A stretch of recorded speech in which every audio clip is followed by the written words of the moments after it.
అందరికీ దించిన నాకు sir ఎలిమినేషన్లో twist. Hi, నా పేరు Prithvi. Welcome to my channel. ఈరోజు ఎపిసోడ్లోకి వెళ్తే ఈ ఎలిమినేషన్లో బిగ్ ట్విస్ట్ అనేది చెప్పుకోవాలి. ఎందుకంటే రాజా దగ్గరికి వెళ్ళిపోతాను అన్న దివ్యాల మాదిరి ఆడియన్స్ రాజా దగ్గరికి పంపించేశారు. ఎందుకంటే దివ్యాల మాదిరి ఎలిమినేషన్ అయిపోయిందనమాట. నెక్స్ట్ ఇంకా మారిన భరణి సేఫ్ గేమ్ ఆడుతూనే ఉన్నారు. జనాలు సేఫ్ గేమ్ ఆడుతున్నారని భరణి గారిని బయటికి పంపించేసిన ఆయనలో మార్పు రాలేదు. మళ్ళీ అదే సేఫ్ గేమ్ నాగార్జున గారు ఎంత చెప్పినా ఆడియన్స్తో చెప్పించినా ఆయనలో మార్పు రావట్లేదు. ఈసారి మాత్రం ఎన్నాళ్ళు ఉంచుతారో చూడాలి. నెక్స్ట్ ఇమానియల్ కూడా సేఫ్ గేమరే. సాయి, నిఖిల్ ఎక్కడున్నారు? కనిపించట్లేదు. గౌరవ్ అప్పుడప్పుడు కనిపిస్తున్నాడు. వివరాల్లోకి వెళ్తే మాధురిని ఎందుకు ఎలిమినేషన్ చేశారు అన్నది తెలుసుకోవడానికి ప్రయత్నిస్తే, ఎందుకంటే ఫుల్ నెగిటివ్ కంటెంట్తో మాధురి గారు హౌస్లోకి వచ్చారు. బయట ఆవిడకి బాగా బాగా పాలిటిక్స్లో పరంగా కానీ ఫ్యామిలీ పరంగా కానీ బాగా నెగిటివ్ వచ్చింది ఆవిడకి. నెక్స్ట్ రమ్య, అలేఖ్య పికిల్ రమ్యకి, ఇలాంటి వాళ్ళని బిగ్ బాస్ హౌస్లోకి తీసుకురావడం వల్ల బిగ్ బాస్ హౌస్కే ప్రాబ్లం వచ్చింది. ఎందుకంటే ఆడియన్స్ అందరూ బిగ్ బాస్ హౌస్ని కామెంట్ చేయడం మొదలుపెట్టారు. ఇప్పుడు దాకా ఏ సీజన్లోనూ కూడా ఎవరు కూడా బిగ్ బాస్ హౌస్ని కామెంట్ చేయలేదు, బిగ్ బాస్ని కామెంట్ చేయలేదు. అటువంటిది ఈ ఇద్దరిని తీసుకురావడం వల్ల బిగ్ బాస్ బాగా నెగిటివ్ అయింది. దానికి భయపడి పంపించుండవచ్చు. ఎందుకంటే తనూజ మాధురి గారిని ఎట్టి పరిస్థితుల్లోనూ కాపాడుతుంది. కానీ బయటికి పంపించాలనే ఉద్దేశంతో మాధురి గారిని ఈ వీక్ ఎలిమినేషన్ చేసి పంపించాలనుకుంటున్నాను. ఎందుకంటే ఆవిడ ఓటింగ్లో కూడా బాగా వీక్, అందరికన్నా లాస్టే ఉన్నారు. కానీ ఇంకొక వీక్ ఉంచుతారనుకున్నాం. కానీ ఆడియన్స్లో వచ్చిన నెగిటివ్ వల్ల రమ్యని, మాధురిని పంపించేశారు. తీసుకురావడం ఎందుకో, బయటికి పంపించడం ఎందుకో ఏమీ అర్థం కాలేదు. శ్రీజ పాపం తీసుకొచ్చారు, అన్యాయం చేశారు, మళ్ళీ పంపించారు. అలాంటి వాళ్ళని ఉంచి వీళ్ళని పంపించేయచ్చు కదా. ఫుల్ నెగిటివ్ కంటెంట్తో ఉన్న వాళ్ళని తీసుకొచ్చారు, బయటికి పంపించేశారు. ఇది బిగ్ బాస్ నిర్వాహకం. డెమాన్ పవన్ రీతు, ఈరోజు డెమాన్ పవన్ కోటింగ్ అయ్యింది, మామూలుగా అవ్వలేదు.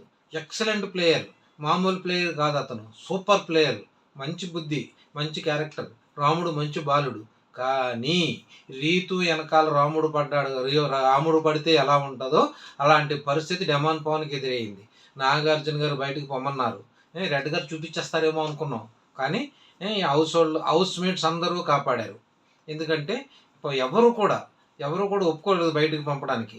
అంత నెగిటివ్ వచ్చినా పాపం ఆడియన్స్ డెమాన్ పవన్ పక్కన ఏ ఒక్కరూ కూడా డెమాన్ పవన్ సపోర్ట్ చేశారు. ఆడియన్స్ కూడా డెమాన్ పవన్కి సపోర్ట్ చేశారు. పాపం మంచి కుర్రాడు అండి, అప్పుడు అలాగేదో జరిగిపోయింది, వదిలేయండి, ఈసారి క్షమించండి అని అందరూ అన్నవాళ్ళే. That is demon Pavan. ఒక రకంగా అతనికి నెగిటివ్ అయినా ఫుల్ బూస్ట్ మాత్రం ఈ వీక్ వచ్చింది. ఇంకా అలాగే ఉంటే ఇంటికి వెళ్ళిపోవడం బెస్ట్. ఎందుకంటే ఏమన్నా మార్పు వస్తే టాప్ 5లో ఉంటాడు. Top 5 candidate demon Pavan. మంచి గేమర్. ఒక్క రీతు వల్ల తను పతనం అయిపోయాడని చెప్పుకోవాలి. రీతు సేఫ్గా ఆడుతుంది, ఎక్కడ ఆడాలో అక్కడ ఆడుతుంది, ఎక్కడ ఎలా ఉండాలో అలా ఉంటుంది. డెమాన్ పవన్ అలా ఉండడం లేదు, వన్ వే లాగా అనమాట. చాలా నమ్మదస్తుడు, మర్యాదస్తుడు, గౌరవస్తుడు. అటువంటి డెమాన్ పవన్ రీతు వెనకాల తిరగడం జనాలకి నచ్చలేదు, ఇంట్లో ఉన్న హౌస్ మెంబర్స్కి నచ్చలేదు, ఎవరికీ నచ్చలేదు.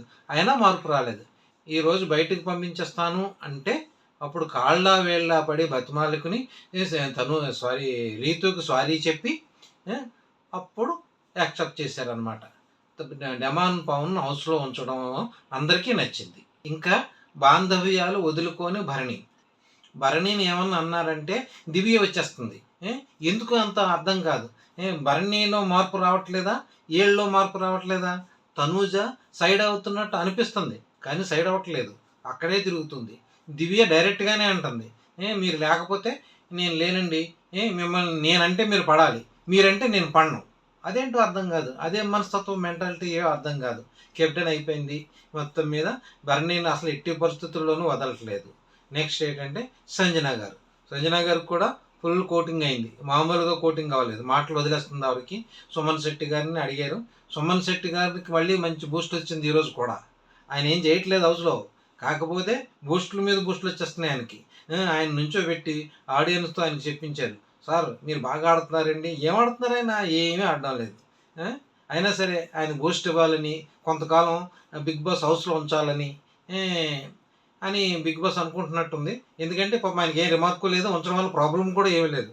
ఎందుకంటే చాలా మంచి మనిషి, మంచి యాక్టరు, మంచి కమీడియన్, ఏ రిమార్కు లేదు. ఎక్కువ కాలం ఉండడం వల్ల ఎవరికి వచ్చిన నష్టం లేదు. అలాంటి వ్యక్తిని ఉంచడమే బెటరు. ఎందుకంటే రమ్య, మాధురిల వాళ్ళ కన్నా సుమన్ శెట్టి వాళ్ళు బిగ్ బాస్కి నేమ్ వస్తుంది. వీళ్ళకి వచ్చిన నెగిటివిటీని పోగొట్టుకోవడానికి సుమన్ శెట్టి లాంటి వాళ్ళని బిగ్ బాస్ హౌస్లో ఉంచాలి. భరణి గారు కూడా ఎక్కువ రోజులు ఉండరు. బిగ్ బాస్ కాపాడితే తప్ప భరణి ఎక్కువ రోజులు ఉండరు. ఎందుకంటే ఆయన యథాస్థితిలోనే ఉన్నాడు. ఆయన ఏమీ మారట్లేదు. ఈరోజు కూడా బిర్యానీ పెట్టడం విషయంలో మాధురికి చిన్నచూపు చూశాడు ఆయన. చూసి చూసి ఆడియన్స్కి, మనకి కూడా చాలా కోపం వచ్చింది ఆయన బిహేవియర్. తర్వాత మళ్ళీ వచ్చి మళ్ళీ సేఫ్ గేమ్. అది పోవట్లేదు ఆయనకి. మొత్తం మీద ఆయన మారితే, ఆయన భరణి అంటే విలన్. ఆ విలన్గానే జనాలు యాక్సెప్ట్ చేస్తారు ఆయన్ని. నేను మారిపోయాను, నేను మంచితనం అంటే ఎలా కుదురుతుంది? సినిమాలో ఆయన చేసే క్యారెక్టర్ విలన్ అనమాట. దీంట్లో కూడా కొద్దిగా యాంగ్రీగా ఉండాలి. అసలు ఉండట్లేదు ఆయన. మంచి సాఫ్ట్గా, అది అంటే నచ్చడు ఎట్టి పరిస్థితుల్లో. ఒక విలన్ క్యారెక్టర్ చేసి నేను సాఫ్ట్గా ఉంటానంటే ఎవరు ఒప్పుకుంటారు? రియల్గా ఆయన మంచి వ్యక్తే, కాదంటలేదు. బిగ్ బాస్ హౌస్ పరంగా సాఫ్ట్గా ఉంటానంటే ఆడియన్స్ ఒప్పుకోరు. ఒరిజినల్ భరణి కావాలి. అది కూడా ఈ వీక్లో మారితేనే, లేదంటే నెక్స్ట్ వీక్ వెళ్ళిపోతాడు ఆయన, దాంట్లో డౌట్ లేదు. అది కూడా నాకు సార్ చెప్పేశారు. ఇలా ఉండడం వల్ల మీకు ఉపయోగం లేదు అని. అనుజ కోసం రేపు మాట్లాడతానన్నారు. నెగిటివ్ మాట్లాడతారా, పాజిటివ్ మాట్లాడతారా నాకు సార్ అర్థం కావట్లేదు. మొత్తం మీద రేపు మాట్లాడతారనమాట. ఈరోజు తనుజ కోసం ఏమీ మాట్లాడలేదు. ఇది జరిగిందనమాట. మీకు నచ్చినట్లయితే లైక్ చేయండి, షేర్ చేయండి, సబ్స్క్రైబ్ చేసుకోండి. Thank you.